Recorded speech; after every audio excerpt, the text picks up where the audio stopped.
1971 सिर्फ 13 दिन और पाकिस्तान के 93,000 सैनिकों ने भारत के सामने हथियार डाल दिए।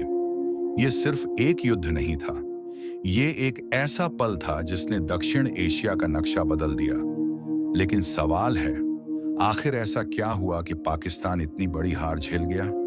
1970 में पाकिस्तान में चुनाव हुए। पूर्वी पाकिस्तान, आज का बांग्लादेश, में शेख मुजीबुर रहमान की पार्टी ने भारी जीत हासिल की, लेकिन पश्चिमी पाकिस्तान की सरकार सत्ता देने को तैयार नहीं थी। इसके बाद पूर्वी पाकिस्तान में विरोध शुरू हुआ और फिर 25 मार्च 1971 को पाकिस्तानी सेना ने ऑपरेशन सर्चलाइट शुरू किया।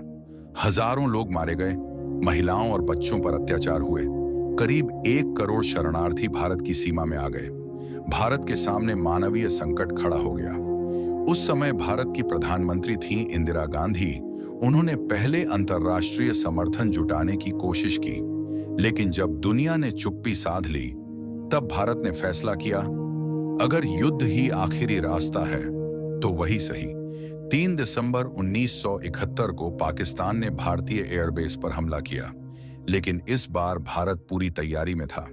भारतीय सेना के प्रमुख थे सैम मानेकशॉ। उन्होंने साफ कहा था, जब तक सेना पूरी तरह तैयार नहीं होगी, युद्ध नहीं होगा।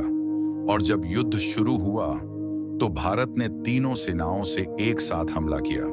थल सेना जमीन से आगे बढ़ी, वायु सेना ने दुश्मन के एयरबेस तबाह किए, नौसेना ने कराची पोर्ट पर हमला कर दिया। भारतीय सेना तेजी से ढाका की ओर बढ़ी। पाकिस्तानी सेना चारों तरफ से घिर चुकी थी। 16 दिसंबर 1971 ढाका का रेसकोर्स मैदान। पाकिस्तान के जनरल ए.के. नियाजी ने भारतीय जनरल जगजीत सिंह अरोड़ा के सामने आत्मसमर्पण पर हस्ताक्षर किए। 93,000 सैनिकों ने हथियार डाल दिए। द्वितीय विश्व युद्ध के बाद यह दुनिया का सबसे बड़ा सैन्य आत्मसमर्पण था। इस ऐतिहासिक जीत के साथ जन्म हुआ एक नए देश का, बांग्लादेश। भारत ने न सिर्फ युद्ध जीता, बल्कि एक राष्ट्र को आजादी दिलाने में मदद की। 1971 का युद्ध सिर्फ जीत नहीं था, यह भारत की रणनीति, साहस और एकजुटता की कहानी थी। 13 दिन और इतिहास हमेशा के लिए बदल गया।